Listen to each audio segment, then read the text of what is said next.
ह्या धाराशिव शहरामध्ये आल्यानंतर धाराशिव शहरातील जनता मला एक प्रश्न या ठिकाणी विचारते की साहेब 140 कोटी रुपयाचा निधी जो आहे तो एकनाथ शिंदे साहेब मुख्यमंत्री असताना ह्या धाराशिव शहरातील जवळजवळ 60 रस्ते चांगले सुस्थितीत करण्यासाठी तो निधी मंजूर करण्यात आला होता. त्याचं काय झालं? मी आज तुम्हाला स्पष्टपणे सांगतो. फक्त 4 तारखेची वेळ बघा, म्हणजे 3 तारखेला रिझल्ट आहे आणि आमच्या 21च्या 21 उमेदवारांना तुम्ही निवडून देणार याची मला काही शंका नाही आहे.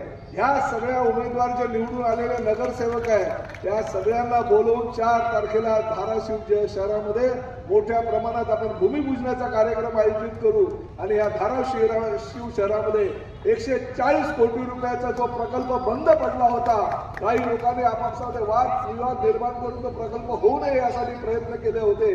त्यांच्या नाकावर टिचून आमच्या शिवसेनेच्या सगळ्या पदाधिकाऱ्यांच्या माध्यमातून या धाराशिव शहरामध्ये छत्रपती शिवाजी महाराजांच्या पुतळ्याच्या खाली आपण नारळ फोडून त्याला सुरुवात करणार आहोत असं पालकमंत्री या नात्याने मी तुम्हाला सांगतो. त्यामुळे पालकमंत्री काल असं म्हणले की निवडणुका झाल्यावर नाकावर टिच्चून 140 कोटीच्या कामाचं उद्घाटन करणार आहे. शिवाजी महाराज चौकात नारळ फोडणार. मग नेमकं कुणाच्या नाकावर टिच्चून करायचंय? किमान आता पालकमंत्र्यालाच माहिती आहे त्यांना कुणाचं नाक दिसतंय किती बघा.